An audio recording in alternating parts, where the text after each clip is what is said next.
tweeting that I was live. Hello everyone. Welcome.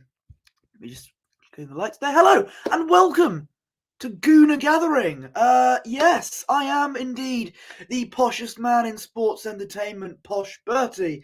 And as you can tell, I am on my own tonight because Lee, he's a bit under the weather at the moment. So get well soon. Hopefully you can come back with a good heart of health.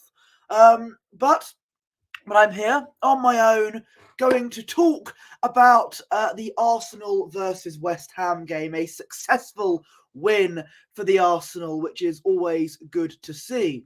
Also, maybe a few other bits to talk about, Arsenal related as well. But first of all, I hope you had a very happy Christmas. I hope your Christmas break went very well. It certainly did for me, because good old Arsenal Football Club managed to beat West Ham. Because we're 7 points clear. We're 7 points clear at the top of the league. It's very exciting. Now, I'll be honest with you. I always like to be honest on this channel. Let's not forget. I will be honest with you. I didn't. This won't be the most accurate and brilliant review in the world, because I didn't exactly watch the game. Now, on Boxing Day, I usually spend time with my family and stuff my face with food and then fall asleep afterwards. And I was seeing my family then, so I didn't exactly watch the match live. However, I do know what went on. I do know the scores and who scored. So we'll talk about that, what I think about it, and what went on and where we go from here. So, the Premier League, of course, is back after the World Cup, and I'll be honest, I thought it was going to be a tough game. I thought it was going to be a tough game with Jesus' injury and how we get back in the swing of things, because I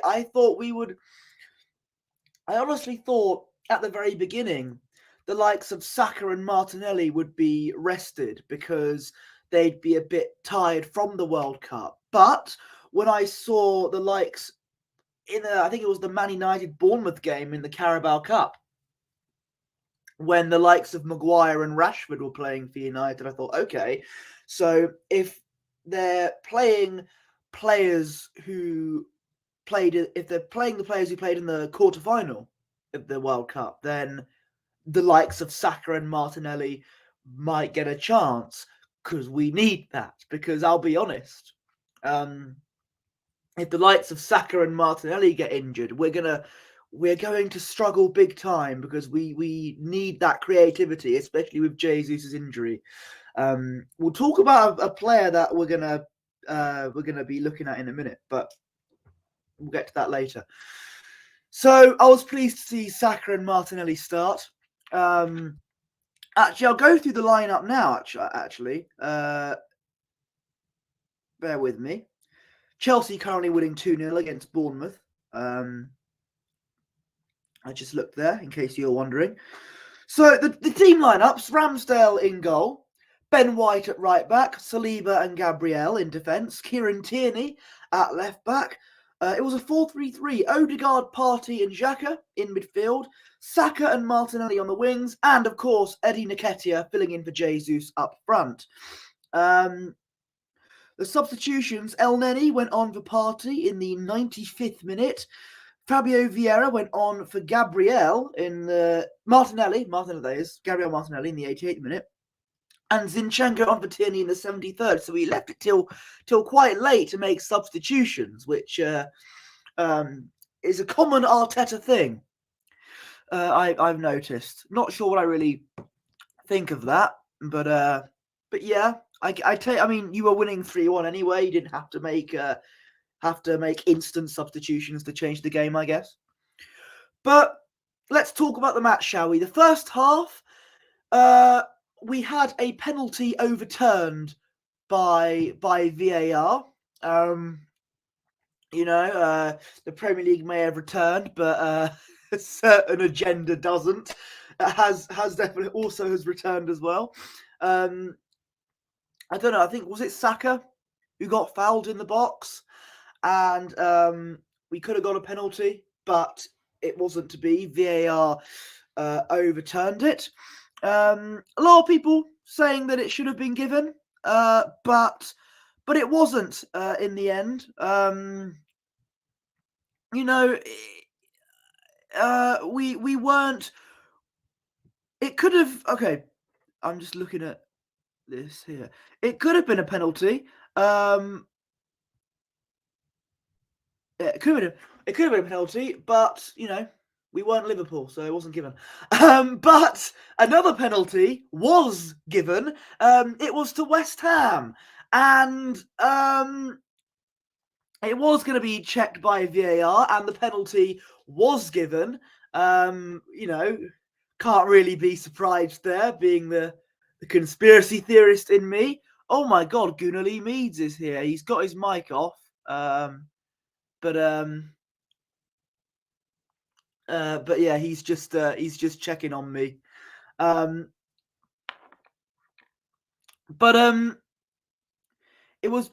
penalty was checked by VAR and it was given. And Birama for West Ham scores, putting them 1-0 up. Yes, which means it was Arsenal 0, West Ham 1 with 27 minutes gone. To which I thought, oh God, we're going to be in a slump here. Hopefully we can turn it around. Me being the negative Arsenal fan that I am, wasn't at all confident, but we did. We got the equaliser in, I think it was just before half time. No, it wasn't. It was in the second half. We were going at half time 1-0 down, which of course wasn't exactly good. And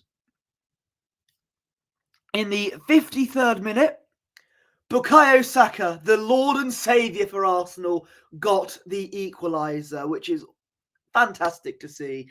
And of all players to score, it has to be Bukayo Saka. What would we do without him? I mean, we bought Reece Nelson on that one time, so we did all right without him. Yes, I saw that comment, Lee. Thank you very much. Don't forget to share and subscribe to this channel. We're growing, and we're going to get, this channel is only going to get bigger, and it's only going to get more successful, obviously. Bukayo Saka equalised for Arsenal to make it 1-1.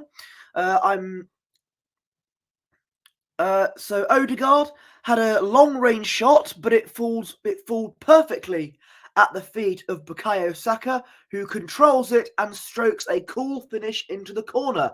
That is definitely my words and not the Sky Sports Football Score Centre.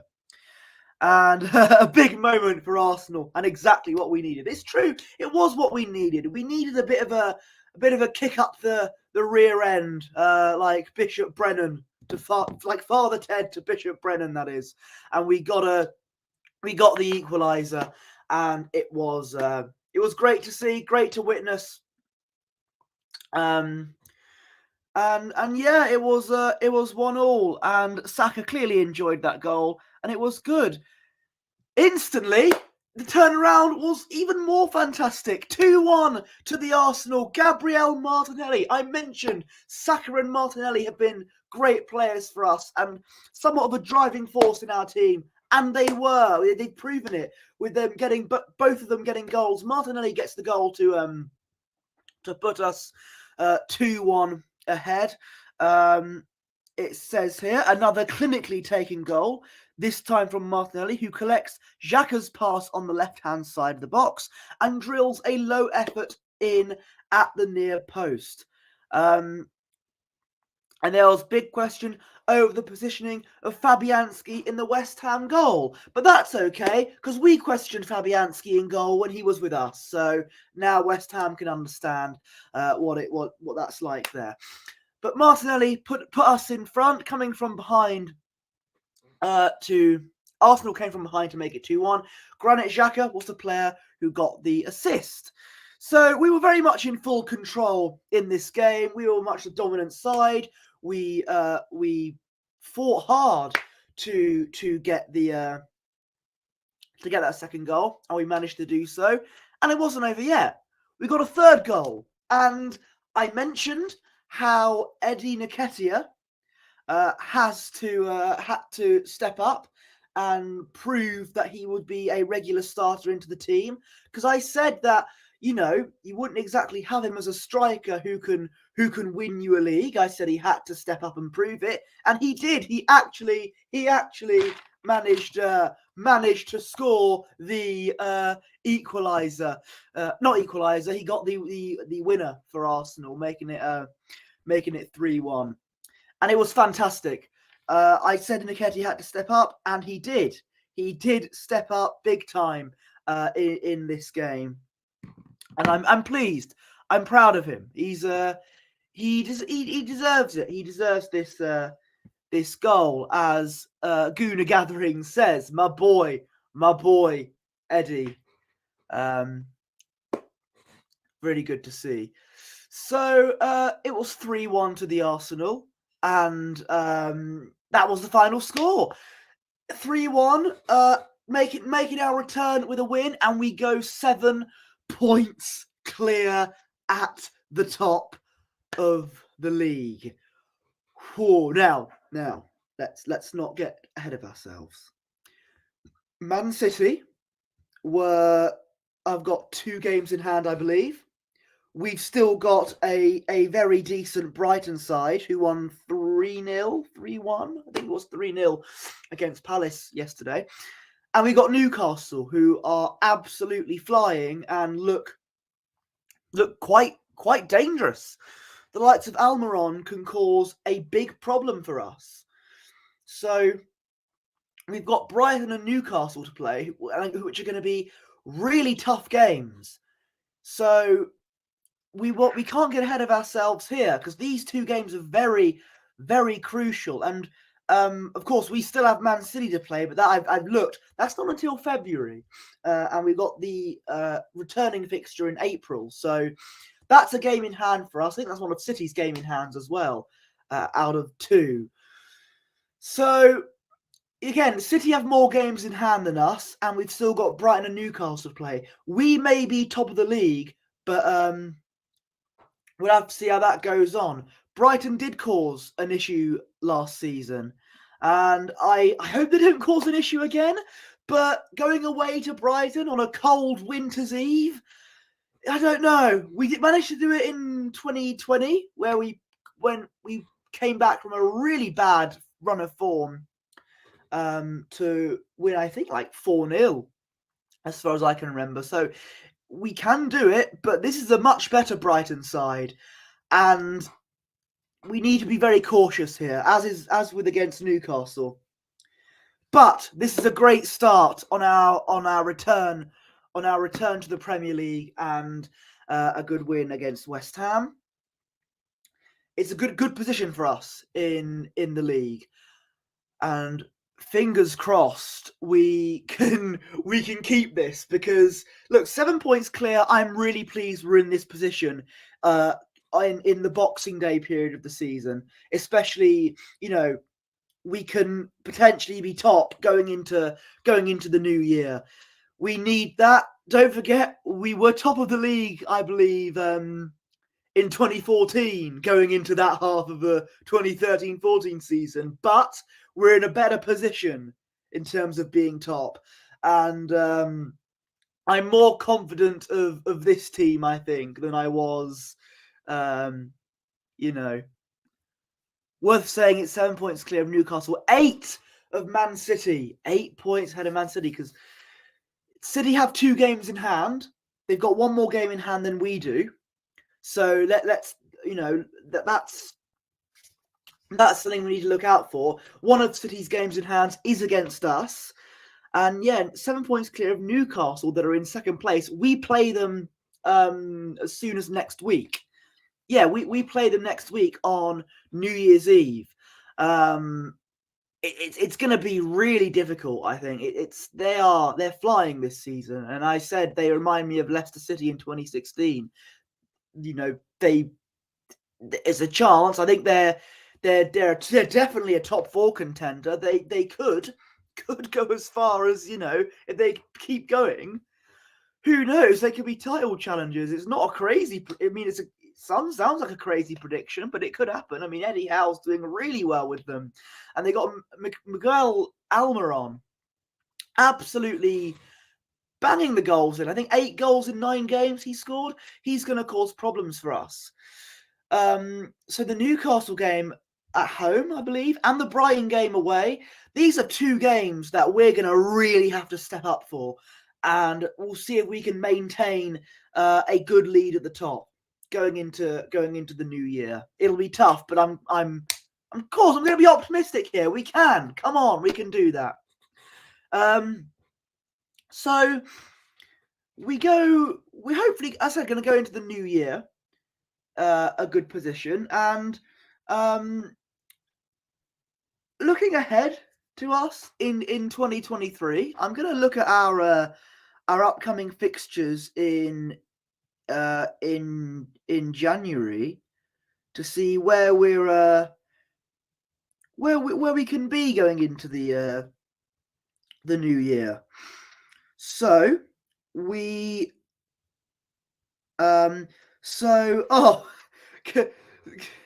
obviously we've got who have we got in the FA Cup? We have Oxford United away in the FA Cup. Hopefully I hope we can beat them. It'd be a bit embarrassing if we don't. But in terms of the Premier League, we've got Tottenham and our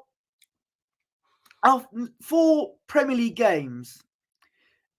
Yes. Our next 4 Premier League games: Brighton away, Newcastle at home, Tottenham away, Man United at home. So we've got 4 big games coming up. This is a real test for us to show whether we can actually. I mean, the Spurs, Liverpool, and Chelsea side of the games that we had were tough, and we had to really show our strength, and we did. I hope we can show it again with 4 tough games. So going in the new year, we can still maintain a good position in the top. It just depends. We need to just try and not make sure we can bottle it like other teams have done, and hopefully we won't get thrashed by Tottenham, because losing 4-1 to your local rivals after a really good run of form, that would be an embarrassing thing to do, and I can't imagine a team that would do that. So we are linked with with a couple of players in the transfer window, as we always are in January. But one player who keeps coming up, and apparently we're rumoured to be put a bid in for, is Mikhailo Mudryk. I hope I got his name right. A Ukrainian midfielder, aged 21, who currently plays for Shakhtar Donetsk.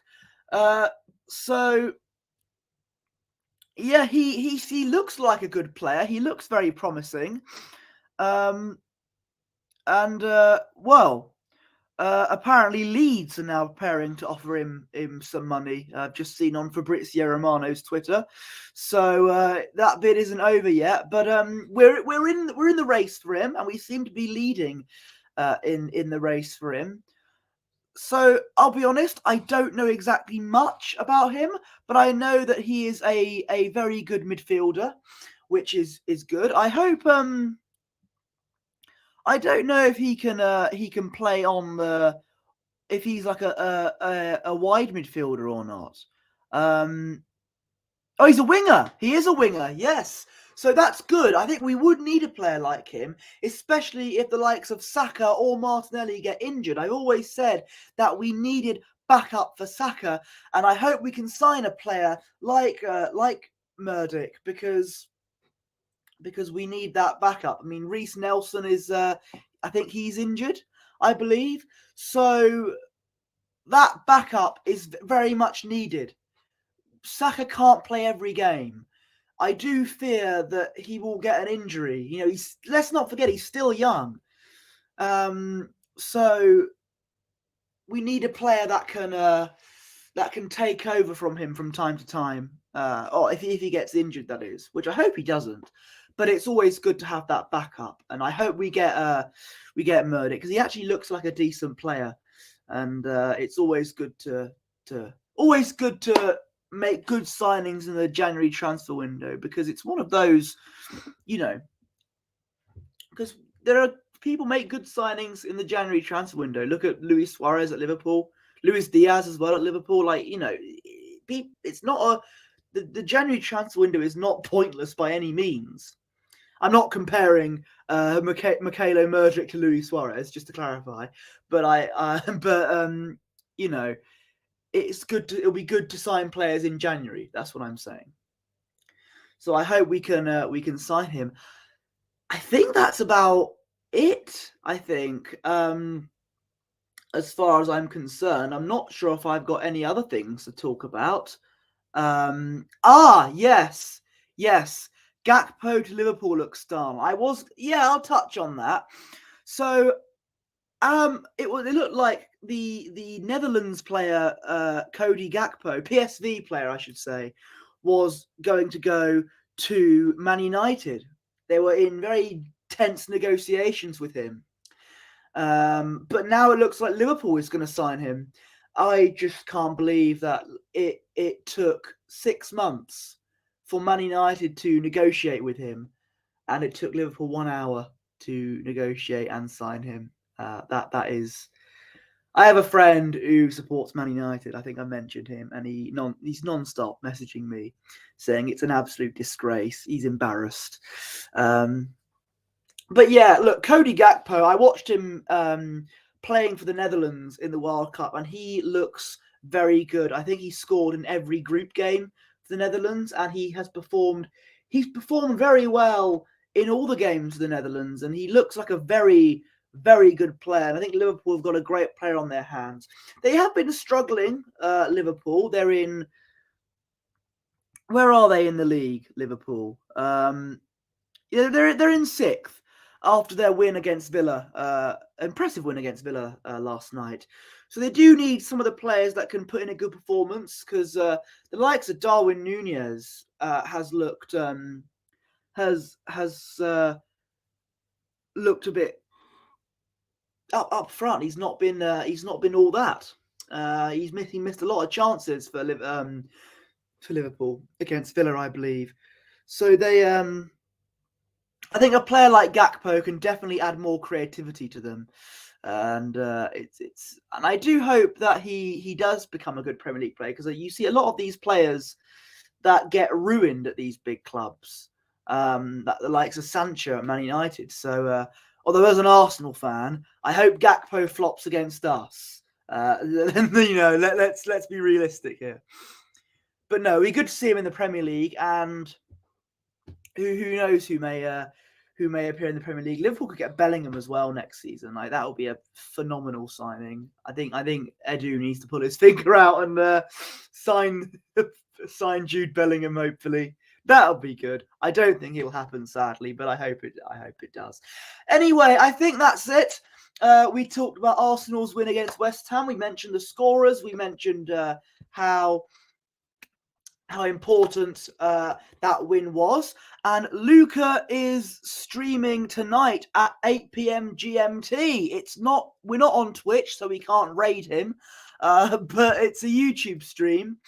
And yeah, good luck to him. I've heard a lot about him. He might be making an appearance on the channel soon, touch wood, and it will be good to work with him on Guna Gathering. So yeah, 3-1 win to Arsenal. Good performance. Great to see Nketiah get a goal. Great to see Saka and Martinelli back in form as well. That's his channel, Luca AFC. Please check him out. I'm sure I'm sure if you keep an eye on Lee's socials and Lee's Twitter and my Twitter as well, we can have a link to his YouTube channel and promote his stream tonight. So I am confident for Arsenal going into the new year, and I hope you, if you're an Arsenal fan, you're confident too. And that's about it. I hope we get Mudryk as well. That's about it. You can follow me on. Hang on, let me get the banners. You can follow me on Twitter at Posh Bertie. You can follow Lee on Twitter at Gooner Lee Meads. Together, we are at Gooner Gathering. Those are our Twitter handles. Please give us a follow. It will be very nice. I'm on Instagram as well at Bertie Wanless. I am on private, but I do accept requests. Unless you're a bit weird. But our fan base isn't weird. Our fan base is lovely. Don't follow me in real life, though. It's very creepy. But until then, guys, keep subscribing. I was going to say keep chatting, but that's somewhere else.